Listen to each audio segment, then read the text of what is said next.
Kuna mwongozo wa Spika kuhusu kitendo cha Mheshimiwa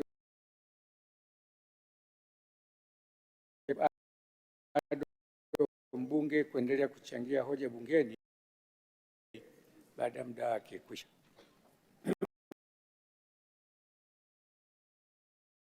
Mheshimiwa Bunge tarehe 7 Aprili 6 katika kikao cha 10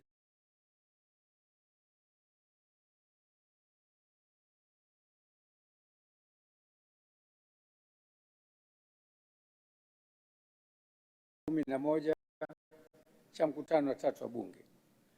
Wakati wa jioni Bunge lilipokuwa limerejea, Mheshimiwa Ado mbunge alipata fursa ya kuchangia hotuba ya bajeti ya Ofisi ya Rais, Menejimenti ya Utumishi wa Umma na Utawala Bora. Mheshimiwa Bunge, mara baada ya muda wake kuchangia kuisha, kiti kilimjulisha juu ya swala hilo ili kutoa fursa kwa bunge wengine. Baada ya maelekezo hayo, Mheshimiwa Ado aliendelea kuzungumza na hata baada ya kisemo chake kuzimika kuashiria kwamba muda wake wa kuchangia ulikuwa umekwisha. Kitendo hicho kilimuibua Mheshimiwa Ford Mzava mbunge ambaye aliomba mwongozo wa Spika ili kujua kama swala hilo linaruhusiwa au haliruhusiwi. Mheshimiwa Bunge, kiti kina mamlaka ya kuhakikisha utaratibu wa uendeshaji bora shughuli za Bunge.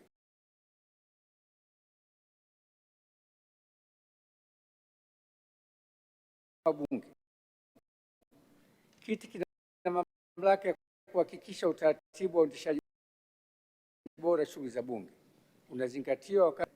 Vile vile kanuni zimewekwa masharti kwamba uamuzi wa Spika kuhusu utaratibu ni wa mwisho. Haya yamefafanuliwa chini ya kanuni ya 85(1) ya kanuni za Bunge za mwaka 2025.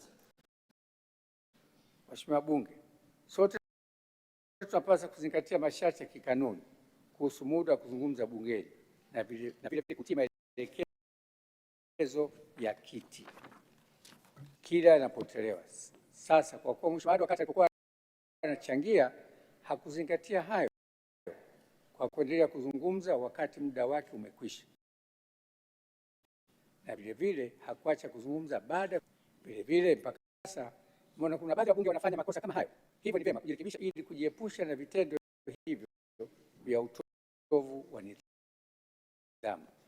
Kwa mantiki hiyo, naeleza kuwa endapo swala hili litajitokeza tena, taratibu za kikanuni zitachukuliwa kwa mujibu wa kanuni ya 86 za kudumu za Bunge 2025.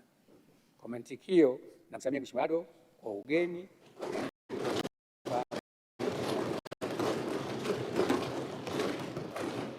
Mheshimiwa Bunge, jambo jingine ni kwamba Mheshimiwa Ado Shaib Ado mbunge katika mchango wake aligusia kuhusu taarifa za mdhibiti na mkaguzi mkuu wa hesabu za serikali CAG ya mwaka 2023/2024.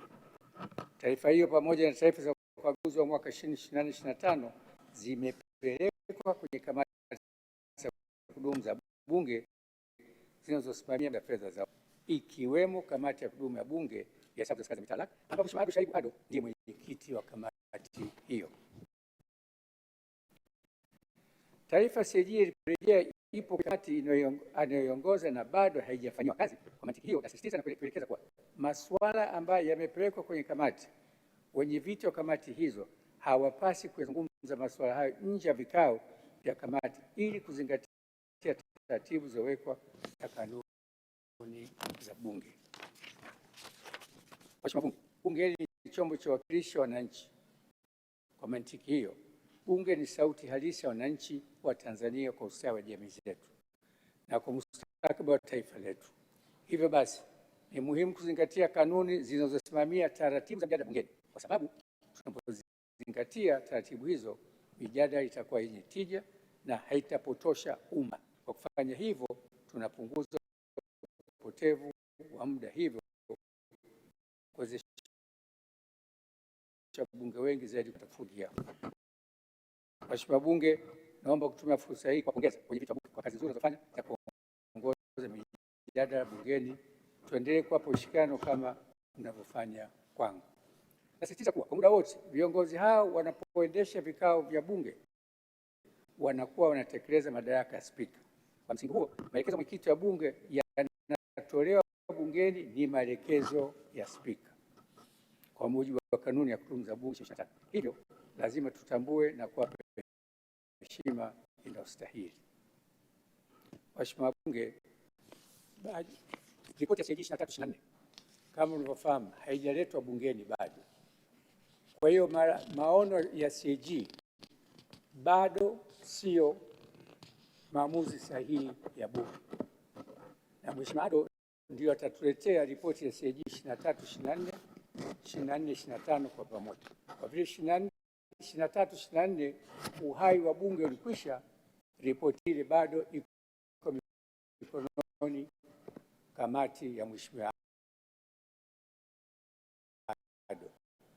Kwa Mheshimiwa Ado, ukishamaliza ripoti utakuletea mapendekezo ndani ya bunge hili na bunge litatekeleza mapendekezo yako pamoja bunge mtavotushirikisha, mtavotuamulia kwenye bunge.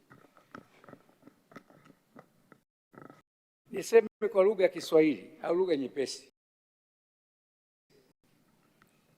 tukikaa sisi hapa, sisi marefari sio makocha, hata mpirani wakati kocha anabadilisha mchezaji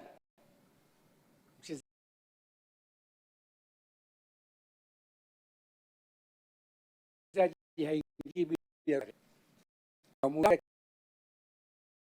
kitu kinasimamiwa na kiti. Niombe sana, tuna ugeni, tuendelee kujifundisha. Katibu,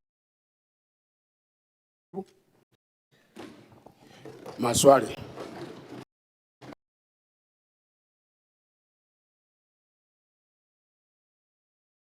Waziri Mkuu TAMISEMI, Mheshimiwa Profesa Lazaro Ndalichako.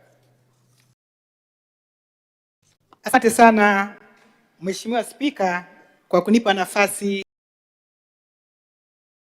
ya kuuliza swali. Naomba sasa swali langu la 100 na